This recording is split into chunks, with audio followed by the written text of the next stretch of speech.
No. Tiger's out of the hunt. Got a two-stroke penalty. Do you mind if we talk about that for a minute? That's probably more interesting than what I got to say. Did he really have a two-stroke No, penalty? he got a two-stroke penalty this morning because of The moving young kid had one yeah. yesterday. Yeah, he got a two-stroke penalty this morning for moving his ball yesterday after he hit the stick. Improper drop. Should have got 15 where it hit the pin and came back in the Does water. anybody have any replay of that? I'd love to see that. Yeah. No, he started -1 instead of -3. He's all right. So we got to talk about a spring game. I would like to say this, that this was a great day for Ohio State football. To come back to, I consider this partly my hometown, and we have a lot of guys on this staff, Kerry Combs and Tim Hinton, Mickey Marotti, and then you got Adolphus Washington, Andrew Norwell.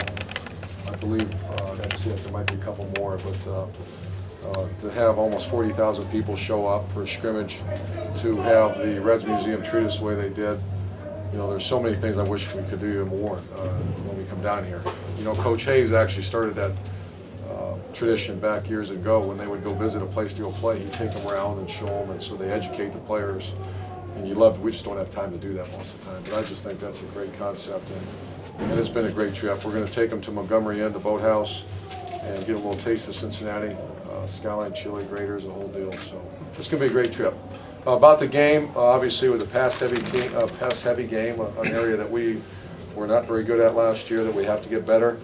I thought at times Braxton Miller and a couple of the wideouts, Philly Brown in particular, did very well. And that was a continuation of what started all spring. And Philly Brown's turning into a legitimate all Big Ten candidate wide receiver for us, which we need. Our tight end is doing a lot of really good things. Jeff Hiram and Nick Vanette had a concussion this week, so he couldn't play. But our two tight ends I feel very good about. Devin Smith is another guy that at times is just not consistent, and other times make great plays. You saw that last year. So I'm spending a lot of time talking about a part of our game that if we can figure that out, I would be disappointed if we're not the best offense in the Big Ten. The one glaring weakness is that fifth spoke of the offensive line. We have a legitimate concern, and that is who that player is. I feel good about 4 of the 5 starters, and unless we get that fixed, there goes the best offense in the Big Ten, because you can't play with 4 linemen. So one of those young players have got to step up, and they haven't this spring. Showing signs, but once again, that's not. I didn't say show signs. To be the best offense in the Big Ten, you have to have 5 guys up front, which we had last year. On defense, just a couple of names that Coach Fickle, Coach Withers gave me that I noticed as well, but I wanted their opinions before I came in to talk to you guys. Adolphus Washington has really risen, has raised his level of play. He's a legitimate player. He's a starter at Ohio State. You saw him today just have his way with our offensive line at times. You know, he could be a very good player. C.J. Barnett is a guy that had an up-and-down season last year. He's a very good leader. He's on our leadership group.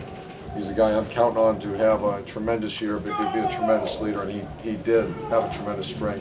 Christian Bryant is a guy that you take John Simon, Sabino, and you take the vocal leadership out of our defense, and who fills that void. CJ is certainly a guy because he's a very emotional player like John was, like Boren was, like Sabino was, and he's a guy that has to pick up that, and he did. Curtis Grant's a starting middle linebacker at Ohio State. I think I announced that a week ago. We solidified that today, and he is a fully engaged player right now, which I take my hat off to him. He was not that a year ago for whatever reason. And the last guy is we're replacing one of the most improved players in the Big Ten, Travis Howard. And Durant Grant has been challenged, accepted the challenge, and a very good spring. So that's kind of where we're at, and I'll certainly answer any questions for you. Austin, go ahead. Urban, what's the difference in Austin as a passer from November until today?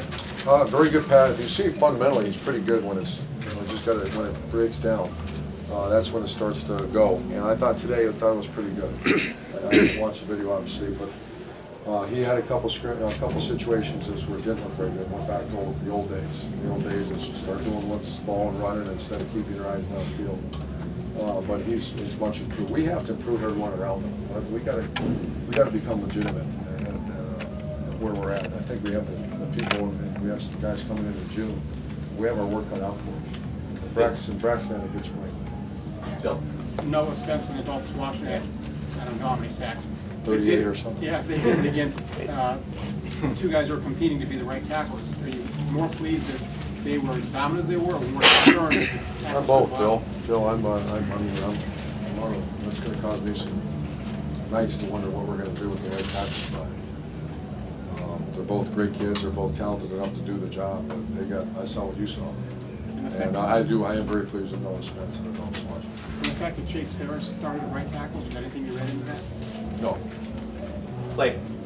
No, I didn't play Jack Meyer. Jack got kicked in the leg the other day, and I'm like, why does he really need to go out and do this? Our guards, I played them because, first of all, we had depth issues, and I wanted to play this game. But our guards were not all Big Ten guards last year. I thought Marcus Hall and Norwell, and they should be, because they're tough, they're great kids. We just got to get them to fit better and get more bend in their lower back and some things, some technical things, but that's why I played them quite a bit. And then obviously our center's got a little, that foot sprain is not completely healed all the way back from November, so we're being very cautious with them. Play. If you can be as good at tops in the Big Ten in offense, what's the front seven on defense? You talked a little bit about it. Do you feel that's been solidified? I wouldn't say solidified. I'd like to hear you talk to our two coordinators, Everett Withers and Luke Fickle, but I know what I see every day in practice, I'd have to say our front sevens probably our most improved. They're like our offensive line. Remember last year the offensive line was, very poor to start this spring, because they lost some good players from the year before. I'd say our front seven on defense. Curtis Grant's a real Mike linebacker now. He wasn't. You have a front four that's very active. And Tommy Shotton didn't play much, and he's going to be right in the rotation too. So Mike Vrabel has done a very good job with those guys. Rusty. Urban, could you just contrast a year ago the grasp that the offense had of the playbook and what it is now? Yeah, it's much different. I wish it would have looked better than it did today. But then you take, I think there's 5 or 6 of the starters not playing today on offense. So, but as far as grasping the offense, understanding the concepts, is night and day. Tim. Urban, back to the wide receiver situation, do you feel like Michael Thomas and Chris Fields are much more accountable now than they were this time a year ago? And just what is their rise given y'all? Chris Fields has earned I'm going to name him starter today. I told him I would if he finished the spring. Chris Fields has earned a starting spot on the offense, which is amazing. I mean, he's a wonderful guy that last year was just very inconsistent. But I know Tom Herman feels the same way. So he's earned a starting spot. Michael Thomas has not yet. He's one of those guys that just makes these great plays and then just makes mistakes. That's just lack of either focus or inconsistency, which great players don't have. 2 more questions so we can get you with players. Dan. Saw you get Drew Basil a number of attempts today, kicking, also punting as well. How do you feel about his progress, both kicking and punting at the end of spring? Good, not great. Good. I think he should be the best. I shouldn't say that, but I'm very happy with him as a field goal kicker. I'm not for sure, especially with that nice wind in his back. He was smoking those through there. But I think he finished with a 52-yarder, after a few tries. Punting, I have some concerns. He certainly can do it. You watch him hit one, it's a beautiful thing, but he doesn't have that experience, so I'm very concerned about it. And final question, Doug. Urban, you had an undefeated season last year. You missed all the bowl practice. With what you guys got done in these 15 practices this spring, are you on track for the team you want to be in the fall with what happened this I spring? think we're on track. This summer, I think we're halfway caught up, so they have to catch up, and that's what that whole chase principle is. So we were 15 down, and you can whine about it, complain about it, blame people, I guess, but we don't do that. We said, let's just go forward and catch up somehow. And that's what that whole area. So I think we're halfway home. If we can pick up those 8 practices between now and our first game, then I think we'll be fine. So we're still behind, but we're on track. Thank you. Thanks, sir. Thanks, sir.